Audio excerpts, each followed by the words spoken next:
तली रउआ सबके सेवा में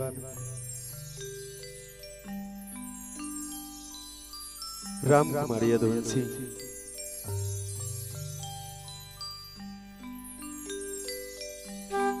गुरुद्वारा पावन नगरी परौलपुरता हमार जन्मभूमि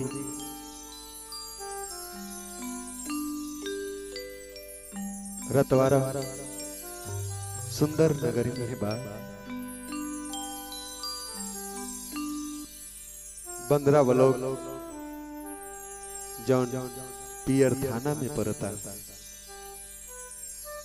हमार ग्राम मकरंदपुर थाना गायघाट जिला मुजफ्फरपुर में बा।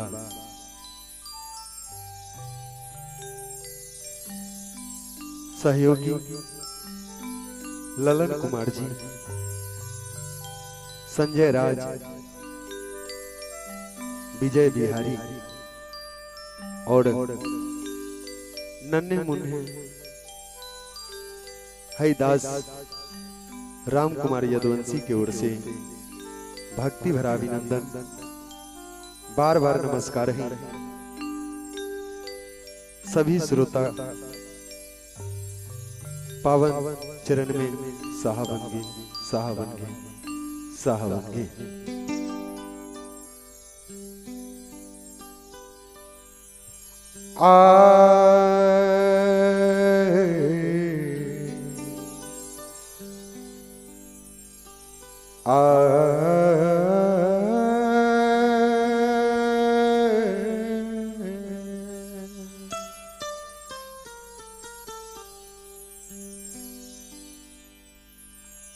संत गणों की बंदगी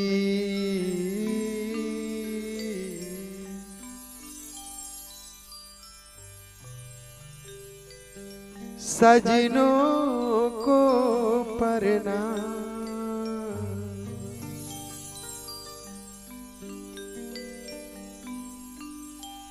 सब मिलिया आशीष दीजिए, पूर्ण हो यह का।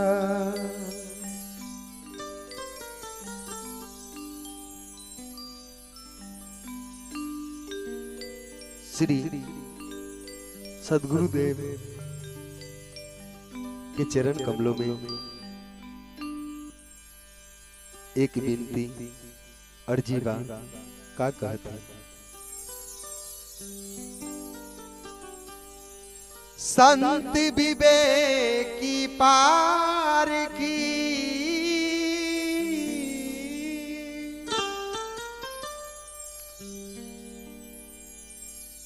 है माथे की मऊ, मैं जी बंदन करूं,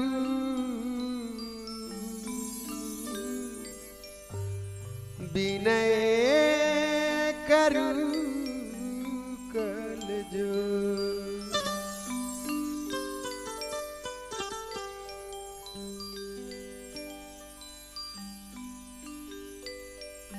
जय जय जय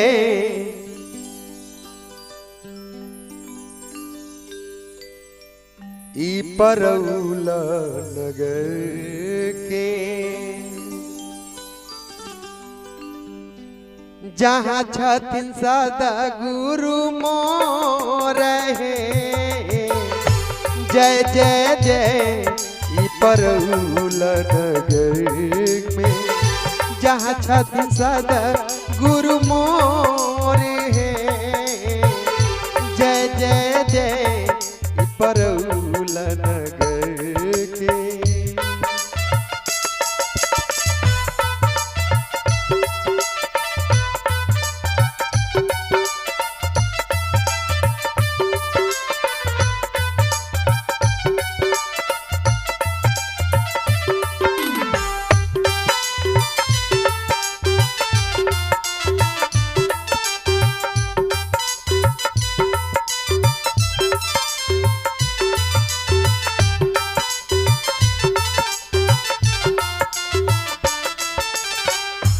बहुत दिना नवा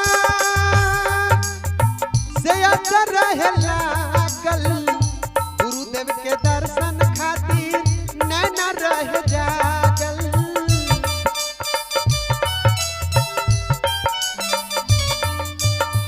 बहुत दिना नवा से असर रहे लागल सदगुरु दर्शन खातिर नैना रह जागल। सदगुरु दर्शन खातिर नैना रह जागल। धन्य धन्य भाग बाटे हम रोई जीवके। धन्य धन्य भाग बाटे हम रोई दास के। दर्शन दिहले सरकार है जय जय जय ऊपर नगर के जहाँ बस्तिन हमरो सरकार है जय जय जय सदगुरुदेव के महिमा के।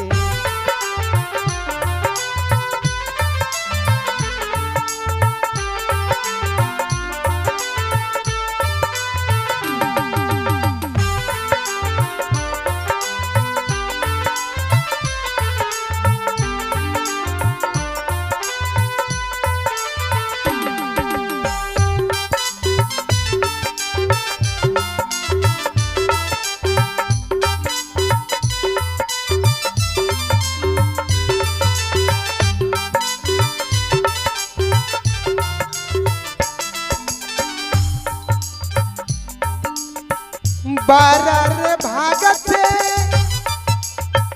लिहली जन्म रतबारा नगर के उहो रे भवन।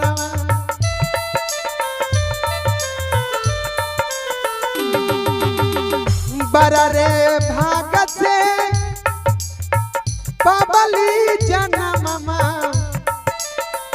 रतबारा नगरिया के सुंदर भवन। रतबारा नगरिया में सुंदर भवन।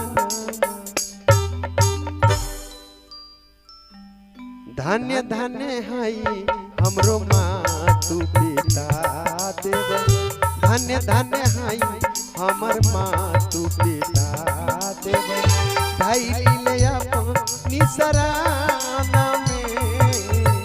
जय जय जय रतबारा नगर के जहाँ भैले हम रोजनाम है जय जय जय रतबारा नगर के।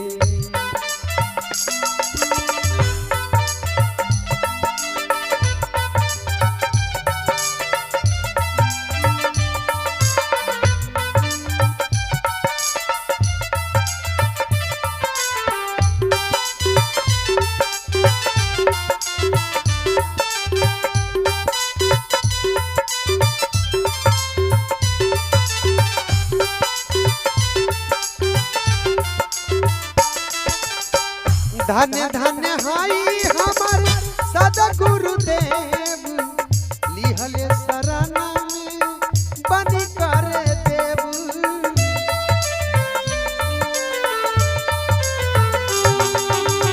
धन्य धन्य हाई हमरो सदगुरुदेव लिहले शरण में बनी कर देव। लिहले शरण में गुरुदेव बनी कर देव। धन्य धन्य भाग मिलल हमरो जीवक।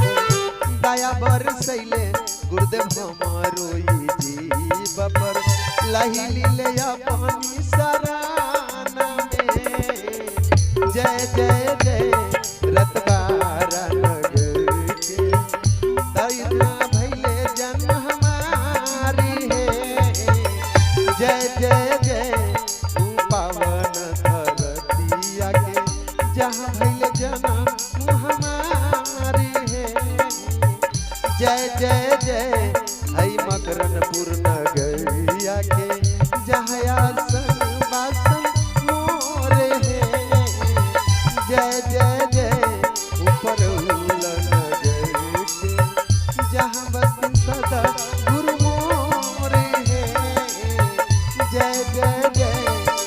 हमारो ई जीव के। कहली रउआ के सेवा में एक भक्त जन माता पिता के भक्त हैं, कौनो देवी देवता के पूजा ना कैले अपना जीवन में, जिनकर नाम माता पिता भक्त श्रवण कुमार बाटे।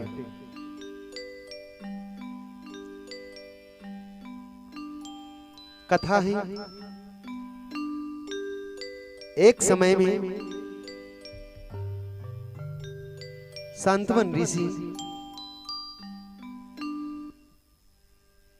और मैया शांतनु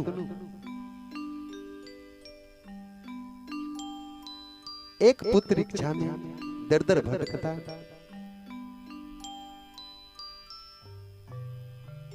का कहते हैं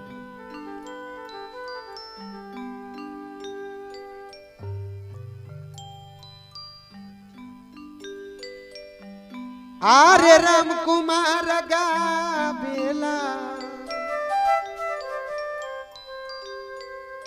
भक्त श्रवण जी के बयाना माये संतो जी। राम कुमार गावेला भक्त श्रवण जी के बयाना माये भैया जी। निज मकरनपुर बाटे ग्रामा ए राजा जी।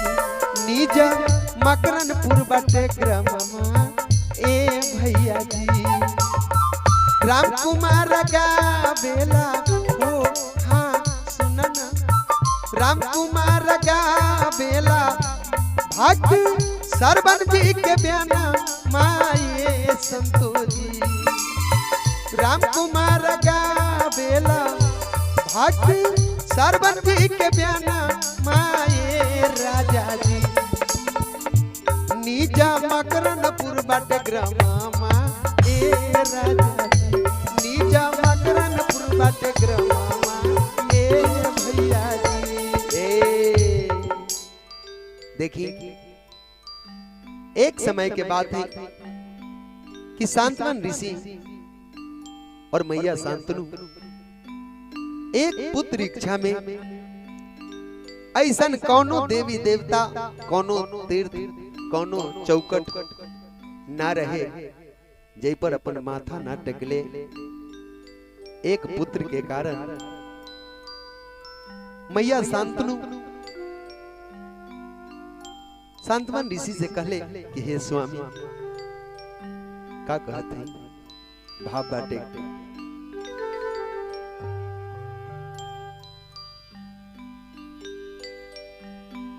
तो हरे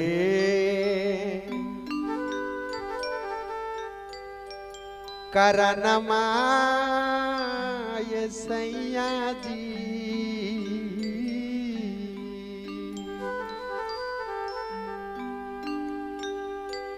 तो हरे करनमा ये सैया जी।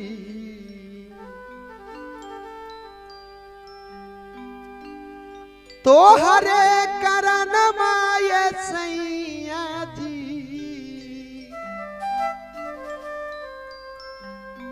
तेजाली हो भवन। तो हरे करनमा ये सैया जी। तेजाली हो भवाना। तो हरे का रनमाय राजा जी। तेजली हो भवाना।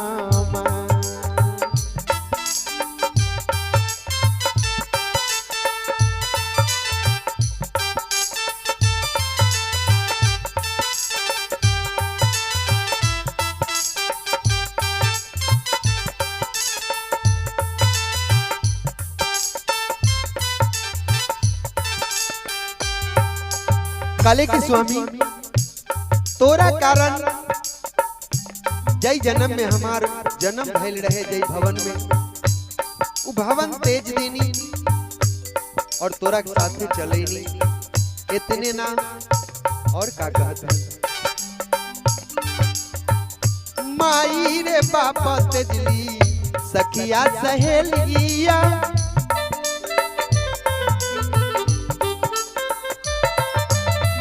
संघ के सहेलिया तेजली नैहरा के टोलिया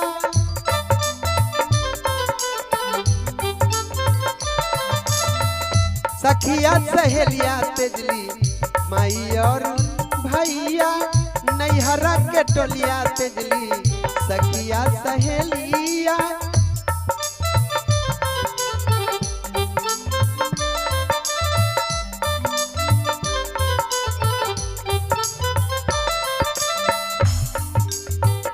एक चुटकी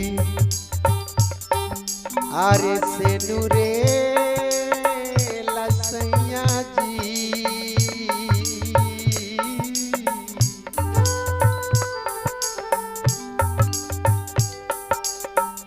एक चुटकी से नूरे लसैया जी तेजाली हो कुल पर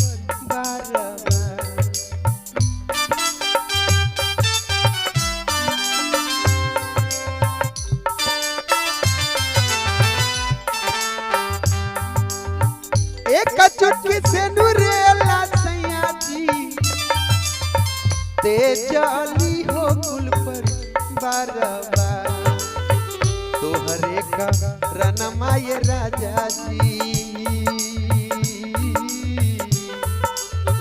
तोहरे का रनमाय सैया जी तेजाली हो भाना तोहरे का रनमाय राजा जी तेजाली हो भाना तोहरे का रनमाय सैया जी तोहरे का रनमाय राजा जी तेजाली हो भाना एक चुटकी से नूरेला राजा जी हो एक चुटकी से नूरेला सैया जी तेजाली हो कुल पर बारवा तोहरे का रनमाय सैया जी तेजाली हो भाना तोहरे का रनमाय राजा जी तेजाली हो तेजाली हो तेजाली हो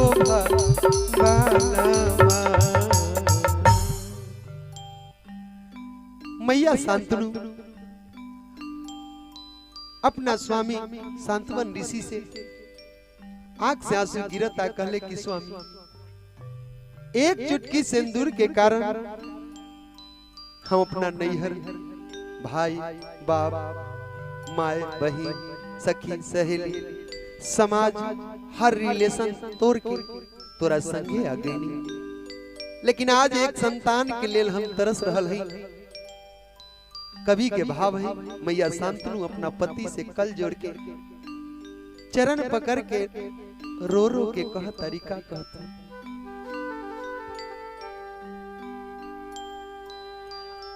हाथ जोरी पूजी ले चराना ए सैया जी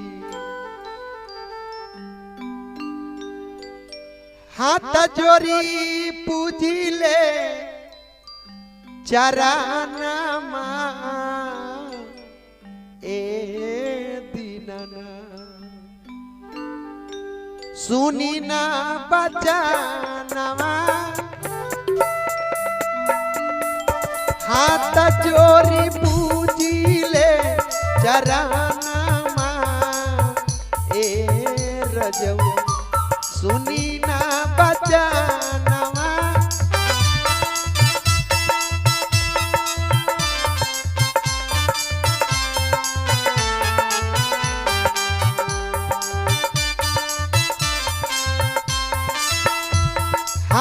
जोरी पूजिले चरणमा ए सजना मानी ना बचनमा हाथ जोरी पूजिले चरणमा ए सजना सुनी ना बचनमा।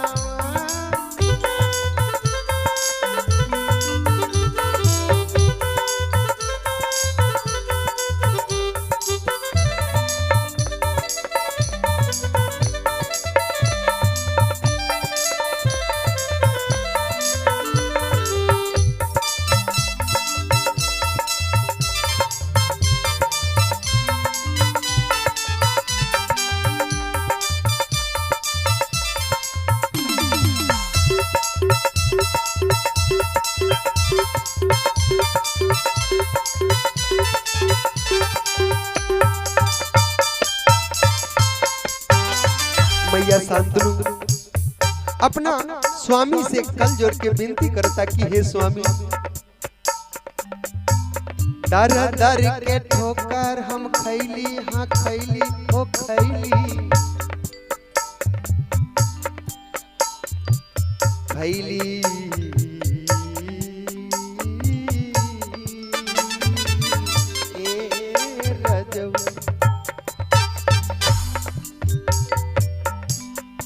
मैया शांतनु कहले कि स्वामी ऐसन कौनो देवी और देवता के चौकट ना हो जहां माथा ना टेकनी एगो पुत्र के कारण, लेकिन लागत है कि संसार में कौनो ऐसा नहीं के कि हमारी इच्छा पूरा करिए। का कहले दर दर के ठोकर खैली इहो रे संसारवा में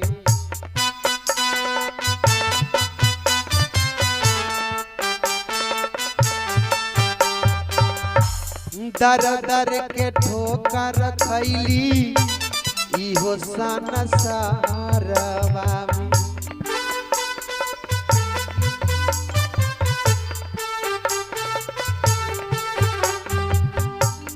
आजू असरा पूरा नहीं होई ये रजऊ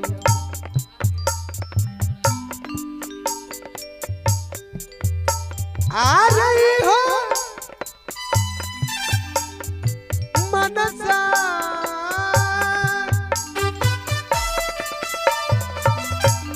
इहो मनसा पूरा नहीं होई ये रजऊ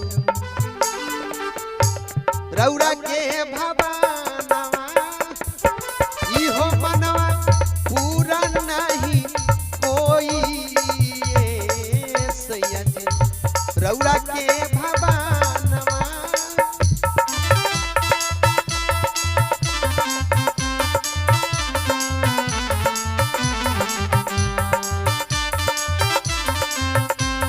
इहो मनवा पूरा नहीं कोई ए पियावा रउआ के भवानवा मान लियो आज मोर बचनमा ये सैया छोड़ी द ध्यानवा मान लियो हमरो बचनमा ये रजऊ छोड़ी द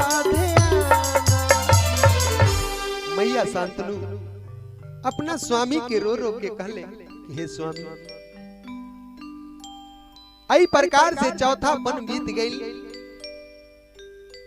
हाई चौथा पन में आ गई, लेकिन लागत है कि पुत्र इच्छा हमारी संसार में कहीं पूरा करे वाला ना। इतने में एगो साधु बाबा वही मार्ग से गुजरत रहे जेकरा ध्यान पड़ गई संतमन ऋषि दोनों प्राणी के ऊपर, और साधु बाबा जाके और संतमन ऋषि से कहले कि हे ऋषि राज रउआ यहाँ। इतने में आंख में आंसू देख ले दोनों प्राणी के साधु बाबा कले की ऋषिराज हर रउआ दोनों प्राणी के आंख में आंसू का बात है? रो रो के कहे लगले दोनों प्राणी कि है संसार में परमात्मा के शरण में हम दोनों प्राणी अपन सारा जिंदगी निछावर कर देनी, लेकिन एक इच्छा हमारा दोनों प्राणी इस संसार में पूरा ना हो रहा है।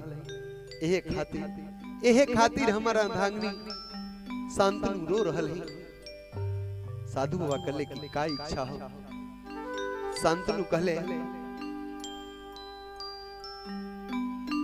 का कहते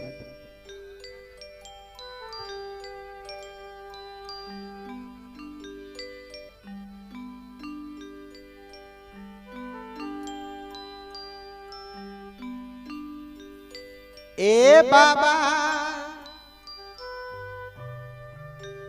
दुनिया कहे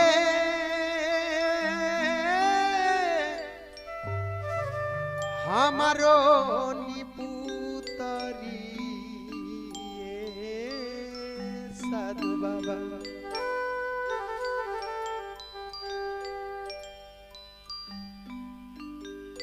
है दुनिया में हमरा के लोग निवंशी निपुत्री के नाम से पुकारता, कहता कि एकर चेहरा देखे के बाद दिन समय खराब हो जाता, अब जिए की इच्छा ना करत है। साधु बाबा से मैया शांतनु रो के कहता कि बाबा एक पुत्र दे दी, अगर रउआ के कृपा है तो। चरण में दोनों प्राणी गिर के और कहले कि बाबा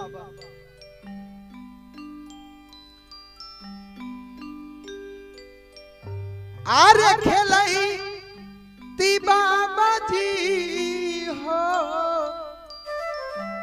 खेलई ती गुरु जी,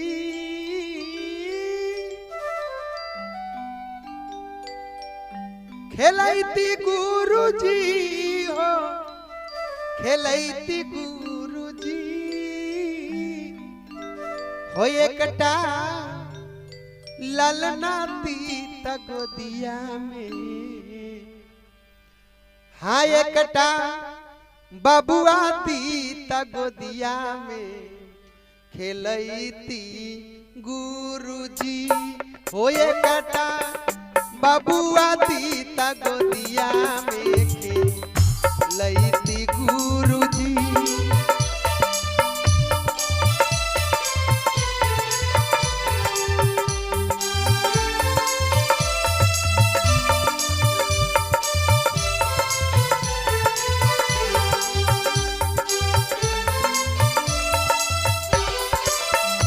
लैती गुरु जी हो, खेलैती गुरु जी,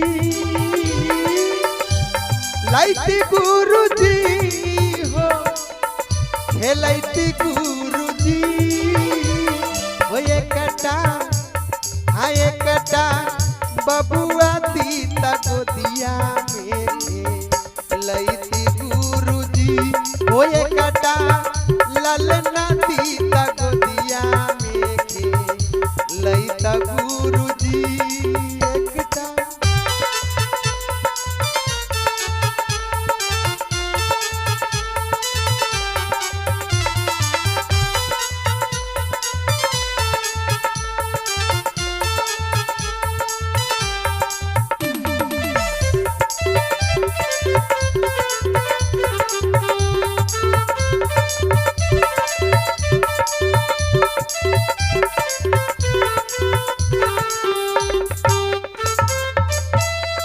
कले कि बाबा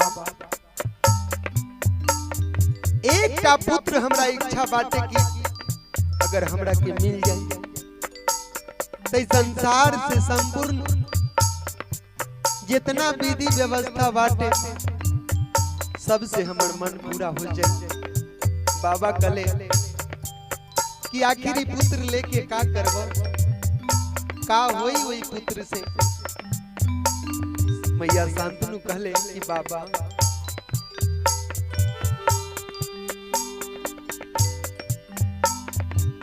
तोहरे शरण में ललना के लगाई तोहरे कथा सुनाई तोहरे कथा सुनाई।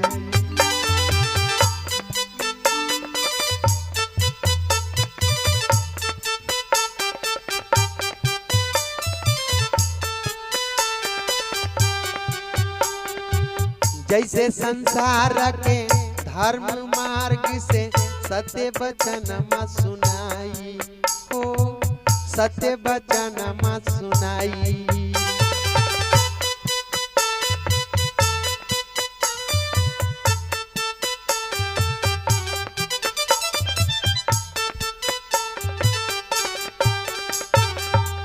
गुरुदेव के महिमा गाय के सुनाई गुरुदेव के महिमा गाय के सुनाई। कले की बाबा रउए के हर चीज ओकरा में कूट कूट के भरब रउए के शरण में लगा दी। रउआ तनका कृपा कर दी बाबा। का कहले ए बाबा लल्ला दे गोदिया में ए बाबा ललना दे दी गोदिया में के लाइव गुरु दे। ए बाबा ललना दे गोदिया में के लाइव गुरु दी।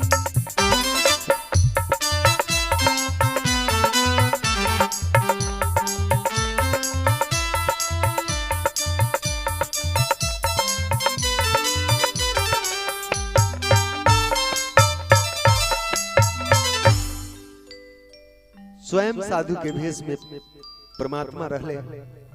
कले की शांतवन और मैया शांतनु एक टा हमर वचन कर। अगर परमात्मा के दया होई तो जरूर तोहर इच्छा पूरा हो जाए। दोनों प्राणी पहले उठ के खड़ा हो जाए। इतना बात जब कहले दोनों प्राणी उठ के खड़ा हो गए, पूछले कि बाबा का करे कही। कले कि दोनों प्राणी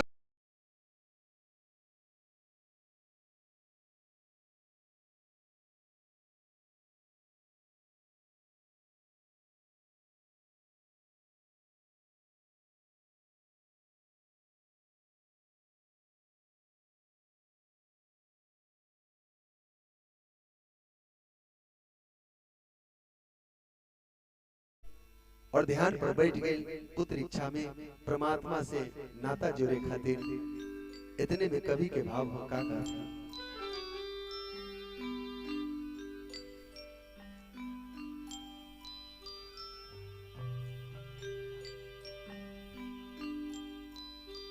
प्रभु जी भूला न जई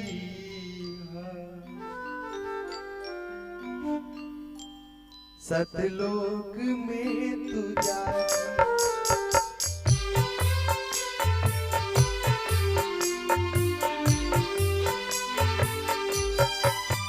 प्रभु जी भूला न जइहा सतलोक में तू जाके।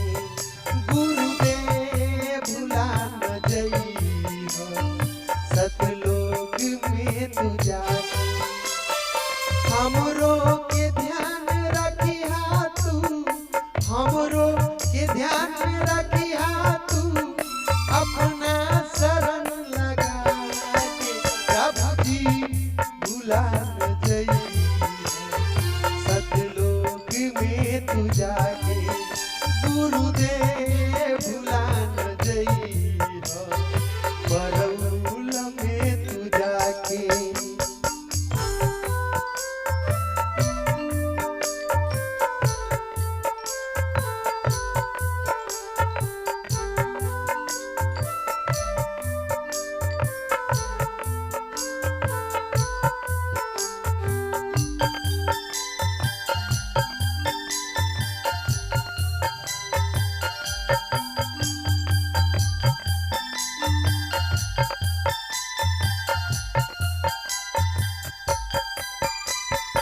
काले की हे परमपिता परमात्मा, आज जबले रहुआ हमरा दर्शन ना दे, चाहे हमर प्राण काहे नहीं ध्यान में।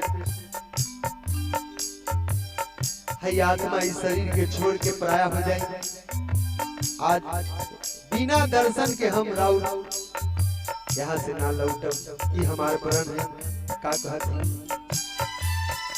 जब दया तोहरो आई ना आबे में देर करी एगो ललना देख के आजू हमरो मनवा तू पुरई हा।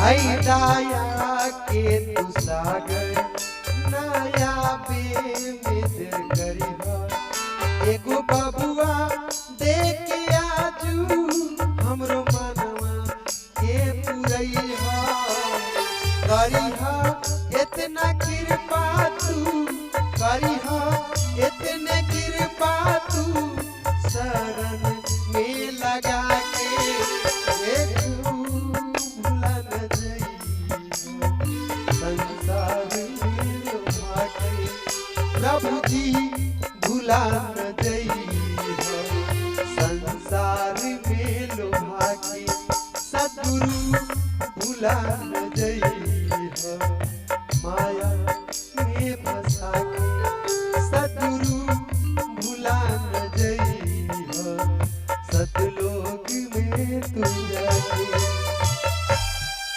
परम पिता परमात्मा प्रकट होके दर्शन दिले और कहले कि शांतवन आंखें खोलो।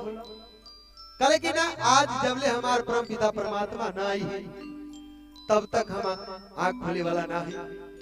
कहे कि देखो जेकरा खातिर तू इतना बेकल है वही तोरा सामने खड़ा बा। आंखें खोलो हे ऋषिराज, आंखें खोलो। शांतवन ऋषि जब आंख खोल के देखले परम पिता परमात्मा सामने खड़ा रहे, जाके चरण पर गिरले। कहले कि परम पिता परमात्मा रउआ दया आखिर हमरा पर हो गई, रउआ दर्शन देनी। परमात्मा कहले कि का चाहिए बोलो। कहले कि एक पुत्र हमरा के दे दी, रउआ से छुपल का बा। परमात्मा कहले हे ऋषिराज, तोरा भाग्य में विधाता लिखल ही नहीं के पुत्र देखे के, तो तोरा के पुत्र का दी कैसे दी। और कुछ मांगे के बात मांग लो, ये नामुमकिन बाटे। ऋषिराज रोए लगले। मैया शांतनु चरण पकड़ के परमात्मा के और रोत और कहले कि स्वामी हे विधाता,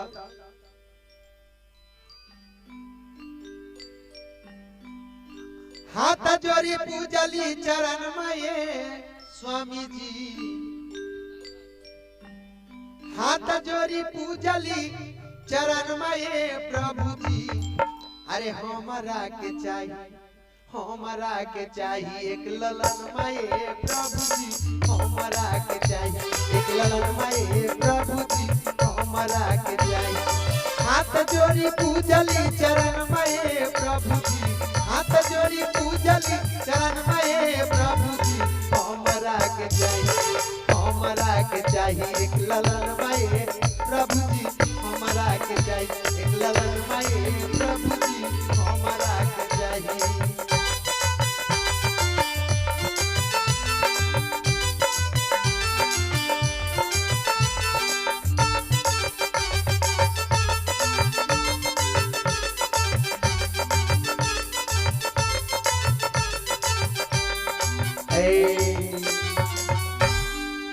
हमरा के कुछो ना चाहिए, एक सिर्फ पुत्र चाहिए।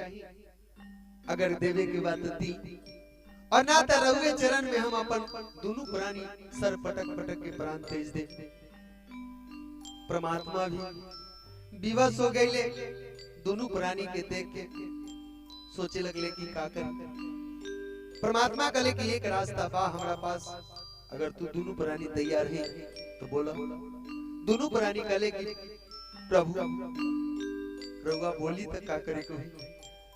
कहले कि अगर दोनों प्राणी तू अपन आंख हमरा के दान में दे देते तो हम वही बदला में तोरा एक पुत्र दे दे।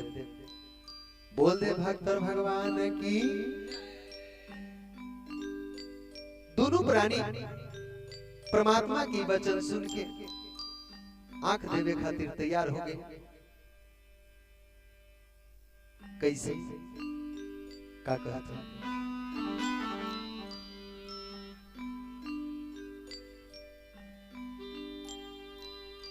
ओही घोरा जंगलबा में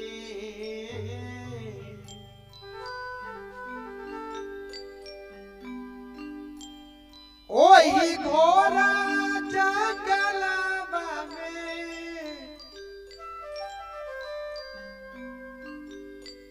कुसा दुई उखाड़ ले राम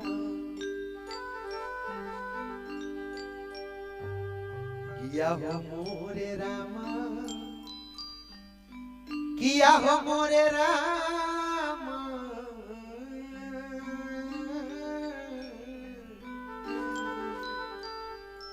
किया हो मोरे रामा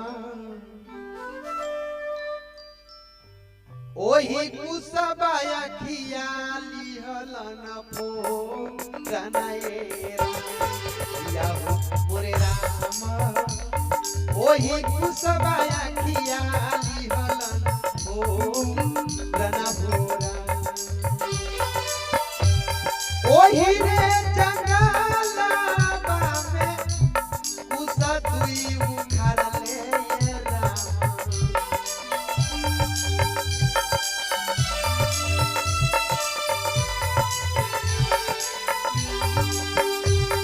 ओही रे जंगलबा में कुसा दुई उखाड़ ले राम किया हो मोरे राम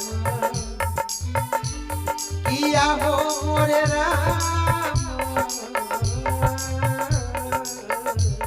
किया हो मोरे राम ओही कुसबाया खियाली हलन हो रनयेरा किया हो मोरे राम ओही कुसबाया खियाली हलन हो रनयेरा किया हो मोरे राम ओही कुसबाया खियाली हलन हो रनयेरा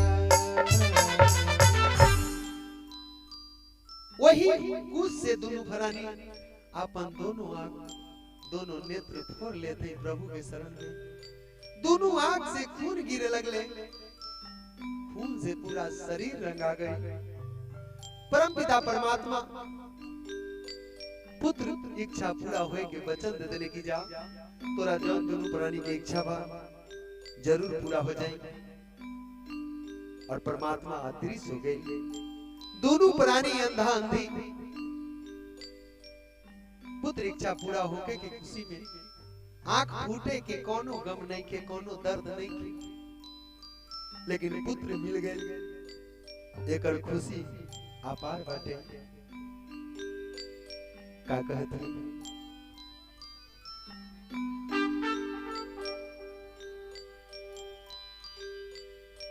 ए विधाता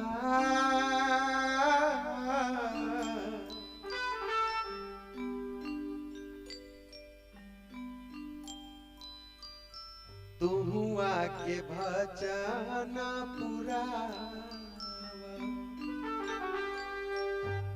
कले की विधाता जौन वचन देला होकरा जरूर पूरा करी। हम तो दोनों प्राणी अंधा अंधी हुई गई, लेकिन ये अंधा अंधी के सहारा जरूर दी हम। दोनों प्राणी मन ही मन परम पिता परमात्मा से अर्जी करत अपना गृह के लौटता। ए विधाता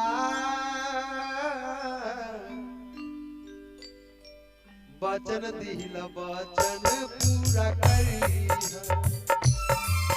ए विधाता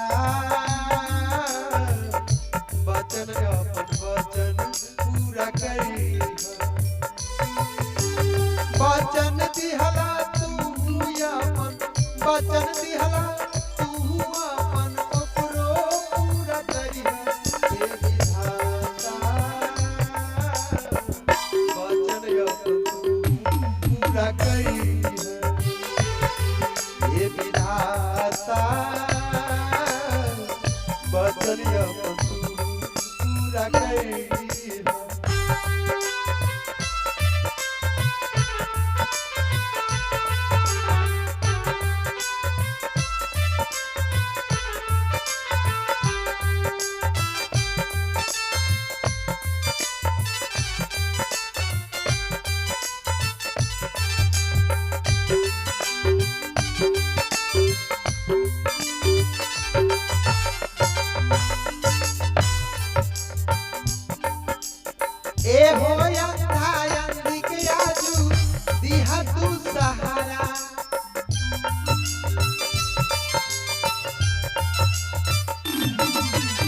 भव सागर में फसल बनैया ले जा तू किनारा।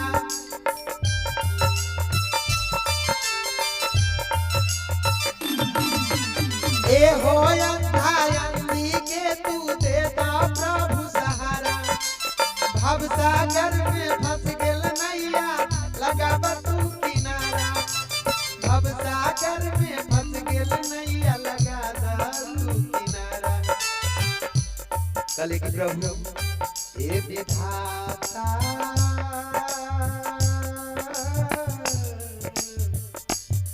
ए विधाता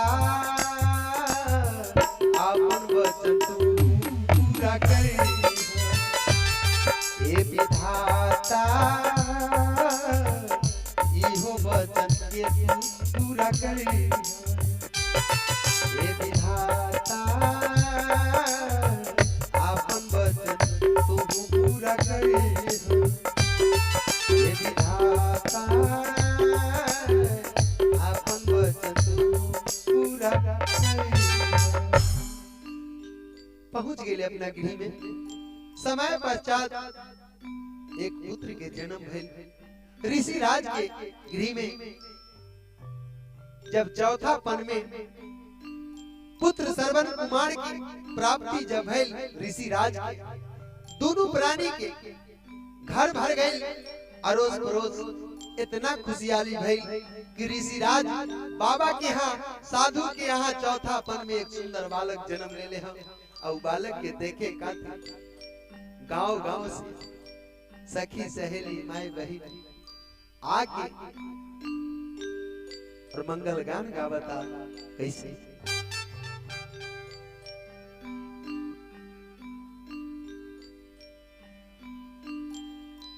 अरे संत के अंगनवा भैले सुंदर ललनमा बड़ा नीक लागे। संत के अंगनमा भैले सुंदर ललनमा बड़ा नीक लागे। आज घर अंगनमा बड़ा नीक लागे। आज घर अंगनमा बड़ा नीक लागे। घर अंगनमा बड़ा नीक लागे। संत के अंगनमा भैले सुंदर ललनमा बड़ा नीक लागे।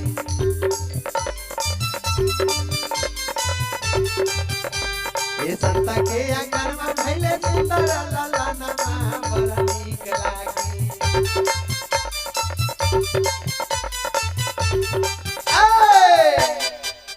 अब सखी गावे गाना बड़ा नीक लागे। अरे सखी मंगल गाना गावे। ए भैया सब सखी मंगल गीत गावते उमंग से आंगन भरल बाटे। कले अरे अंधा अंधी अंगना में बाजा बधाना बड़ा नीक लागे।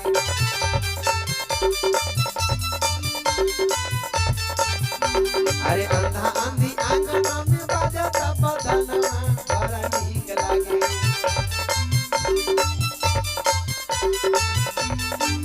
साधु बाबा के अंगना बड़ा नीक लागे।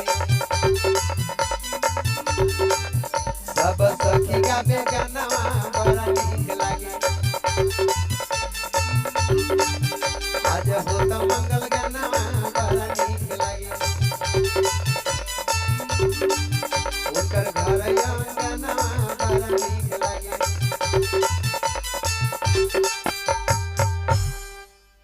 मंगल गान चाहू तरफ हो रहल बाटे। कुछ समय पश्चात नामकरण हो गई। पुत्र के श्रवण कुमार नाम रखल गई। कुछ दिन जब बीतल श्रवण जी जब 8-9 साल के हो गए, माता पिता के सेवा में आपन सर्वस्व जीवन निछावर कर दिले। सेवा करते करते जब श्रवण जी जवान हो गई, एक दिन मैया शांतनु अपना स्वामी से कहता कि स्वामी कले का कले की स्वामी एक बात रउआ के विचार में आई है। कले का हमारा दोनों प्राणी अंधा अंधी के सेवा में पुत्र श्रवण कुमार दिन रात इतना परिश्रम करता।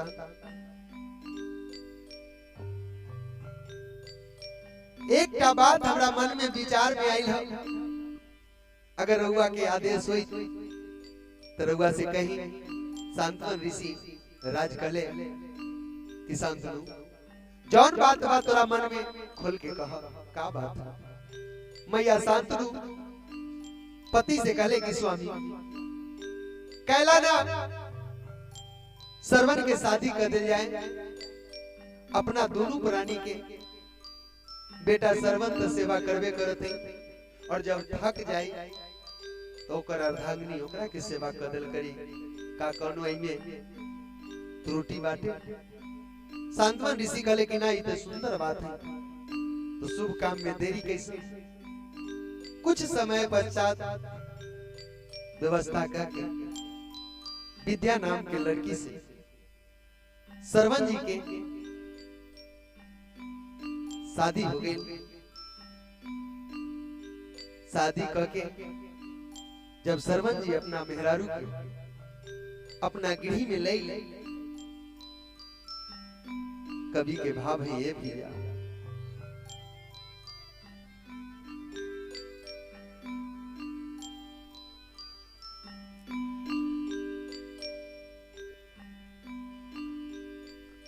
हम घुंघटा न खोलब जबले अरे ना देबा तू कंगना, ना देबा तू कंगना, अरे नथिया ले बहु झुलनिया ले बहु बजनिया ले बहु रे सजना।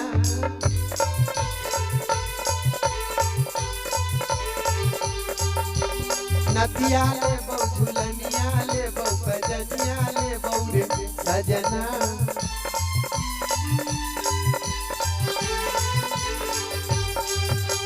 अरे अब देखी मेहरारू घर में आते ही मक्खन ठान दले, घूंघटा खोले से भी इनकार है।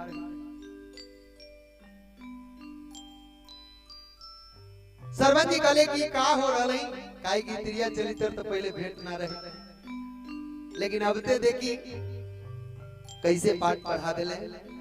श्रवण जी कहले कि का बात हो और ये का कह रहे। आगे कहले 10 भर सोना ले हम तो घूंघट उठाई, मोफत में ना धारे देहब गोर कलाई। 10 भर सोना ले हम तो घूंघट उठाई, मोफत में ना धारे देहब गोर कलाई। पहले माल निकाला तब ही, पहले माल निकाला तब मिली नैना से नैना, मिली नैना से नैना। कले की नैना में नैना मिलावे के हमरा कोनो जरूरत नहीं। तू अपन नैना तू अपना पास रखो। हम माता पिता के भक्त हई, माता पिता के सेवा में हमरा सब चीज मिल रहल बाटे। आ तोरा मर्जी बाटे तो तू चलो उनका के सेवा कर, लेकिन ओकर तो मनसा दोसर रहे। अरे नथिया ले बहु झुलनिया ले बहु बजनिया ले बहु सजना।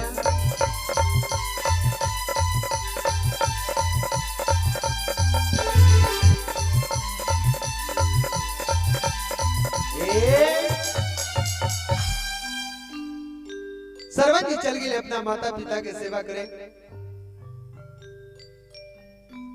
पूजा खातिर, पूजा के सामग्री जुटावे खातिर। और इधर उनकर मेहरारू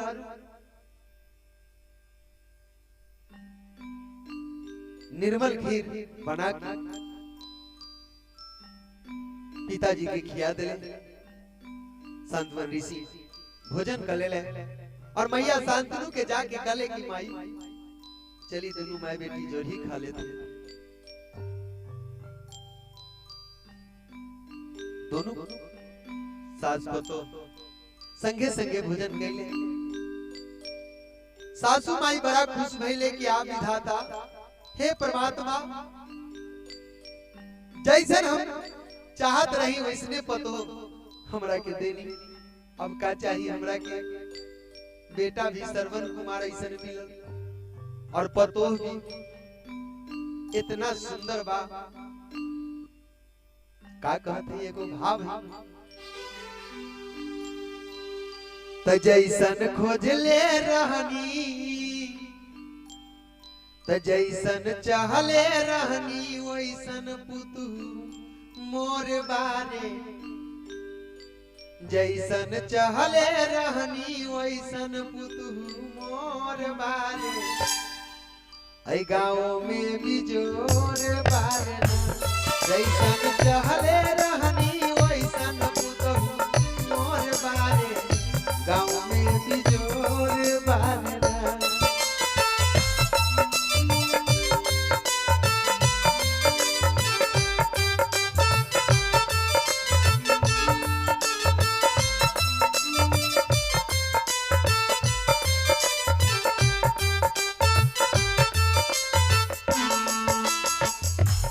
सासू माई लोग सबके कहता कि गांव में हमरा पुतो के जोर के करो पुतो नहीं के।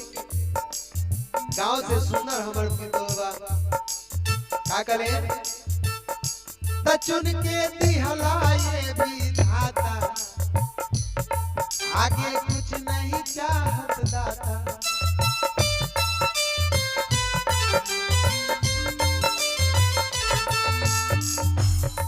चुन के सुंदर दिहल विधाता आगे कुछ नहीं चाहिए दाता।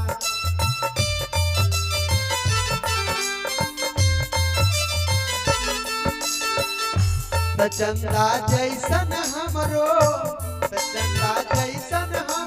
पुतहु चित चोर बारे। गाँव से भी जोर बारे। जैसन सोचले रहनी वैसन पुतहु मोर बारे। गाँव में भी जोर बारे।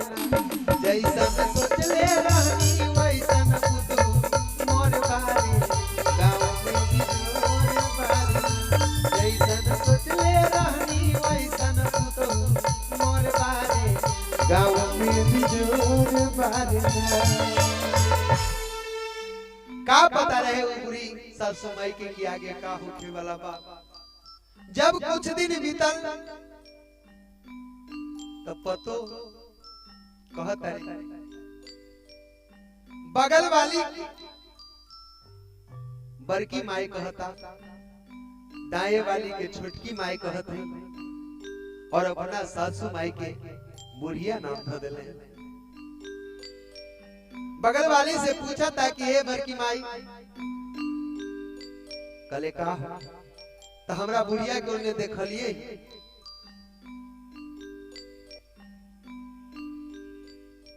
यानी अपना सास के जे मुंहो बिना कुछ देले ना देखले रहे ऊ पतो अपना सास के बुढ़िया कहता और अड़ोसिन पड़ोसिन के बड़की माए छोटकी माए बेजली माए दादी माए कहता। अब वही बुढ़ी सास के अंधी सास के पहाड़ टूट गइल बा भैया। आंख से आंसू भर गइल लेकिन सोचले कि नया न्योतार हो आगे जाके बुद्धि ज्ञान होई तो सुधर जाइए। लेकिन अड़ोसिन पड़ोसिन के फेरा में पड़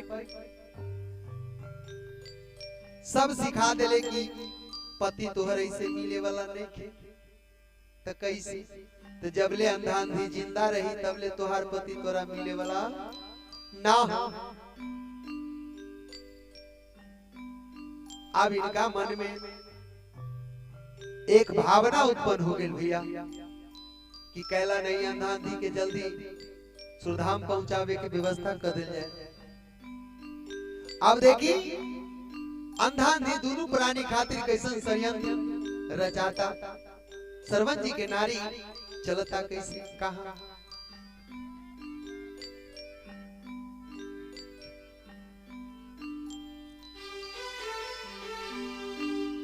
सरवन के नारी रे कैले आरे कुम्हरा से भेंट होया सरवन के नारी रे कैले आरे कुम्हरा से भेंट होया हरिया बना दएगो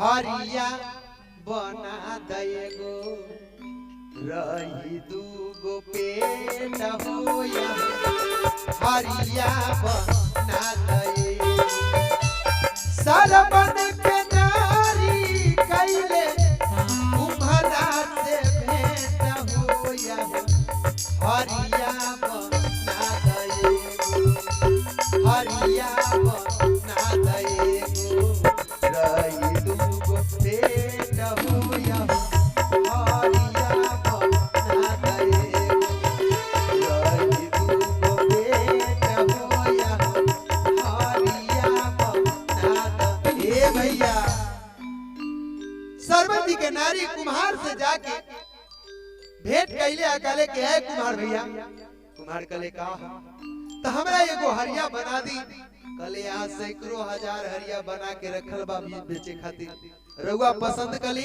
कोई में से कौन हरिया चाहिए। सरवन जी के नारी घूम घूम के देखले लेकिन जैसन उनका के चाहत रहे तैसन हरिया ना रहे कले भैया ये हरिया हमरा के ना चाहिए कले कैसन हरिया कले हमरा के एगो हरिया में दूगो पेट वाला चाहिए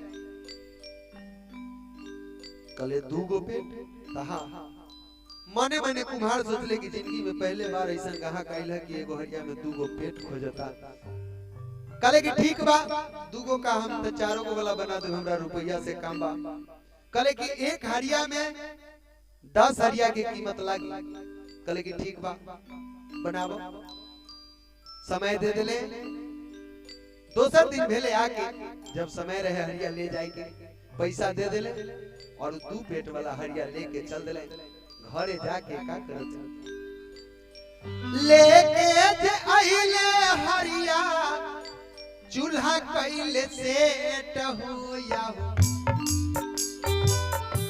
चूल्हा कैले सेट होया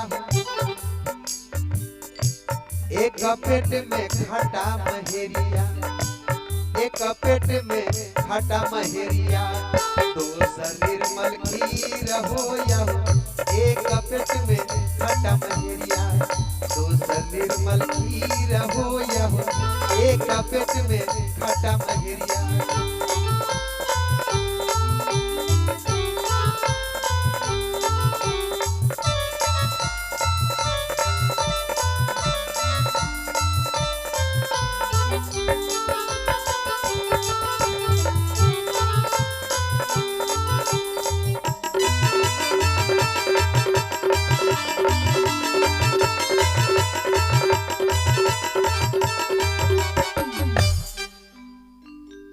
आई प्रकार से ओई दिन से जहां निर्मल खीर बनत रहे वहां तो निर्मल खीर बनबे के अब हरिया के दोनों पेट में एगो के मट्ठा के अधर पर आ एगो पेट में दूध के अधर दूध वाला में चीनी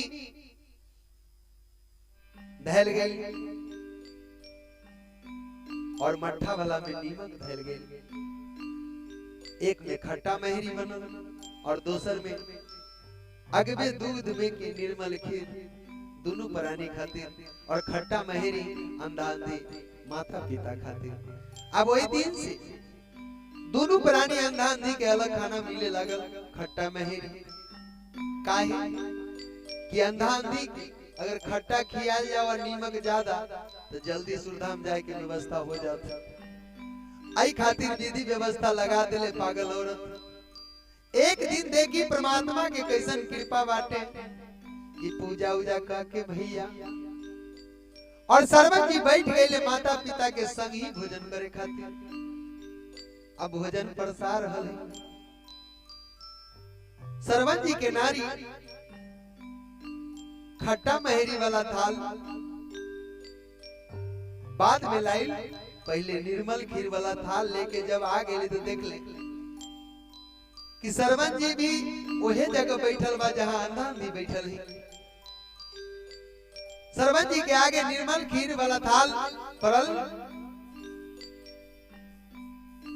और खट्टा महेरी वाला थाल जबले लावे गेल सरवन जी के नारी। इतने देर में सरवन जी कहले कि कैसन पागल औरत हो भाई, माता पिता के पहले देवे न कहले हमरा आगे थरिया रख के चल गई। वो अपन थरिया माई के आगे घुसका दे। अब जब खट्टा महेरी वाला थाल आ रहा माई वाला उस सरवन जी के आगे पड़ल एक और उठा के और माई जब मुंह में डाल ले, कितना दिन के बाद निर्मल खीर से दर्शन भइल रहे। कहले कि बेटा सरवन आज केकरा घरे से खाना आइल है? आज बहुत दिन के बाद ऐसा सुंदर खाना मिलल। कहले माई ऐसा का बात है खाना में? कहले कि जुग जुग जिया सरवन पुत्र, आज बहुत दिन के बाद खियल निर्मल खीर। सरवन जी सोचले कि ऐसा का बात है आज के खाना में भाई कि माई जी ऐसा बोलत।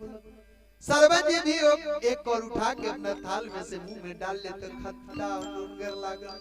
कहले कि माई ऐसा खाना तो जीवन में हमहू ना खेले।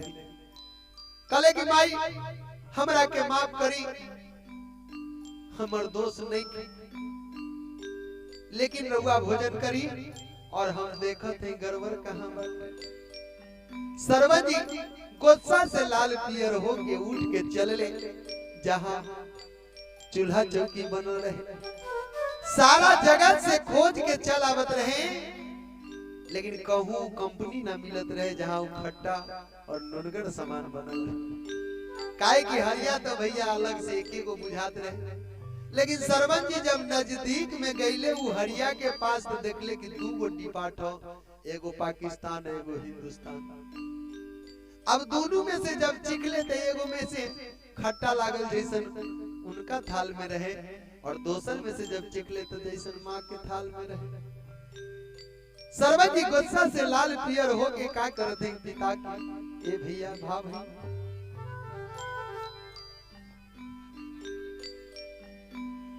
आरे सरवन फोड़ दिले मिट्टी के बरतनवा,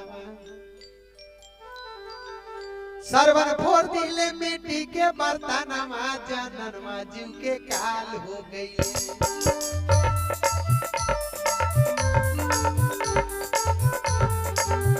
सरवन फोड़ दिले मिट्टी के बर्तनवा, जननवा जीव के काल हो गई।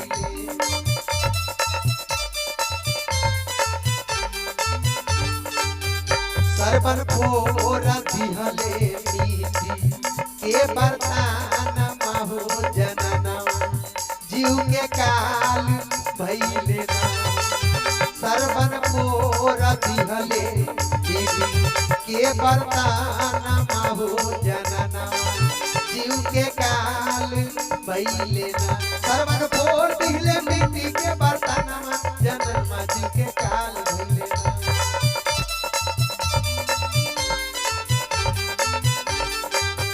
सरवन फोड़ दिले मिट्टी के बर्तनवा, जननवा जीव के काल भइले ना।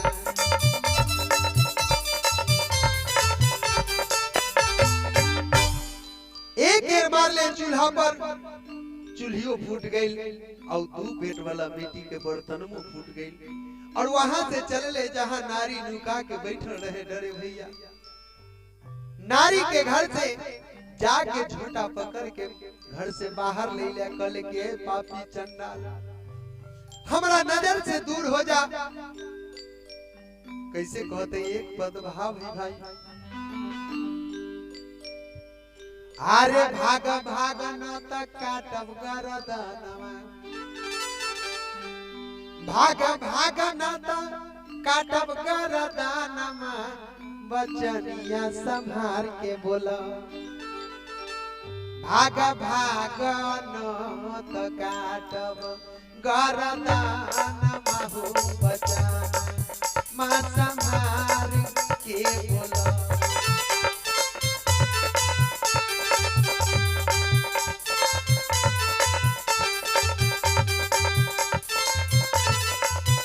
भागा भागा नाता काटब गरदानमा बचनिया संहार के बोला भागा भागा नाता काटब गरदानमा बचनिया संहार के बोला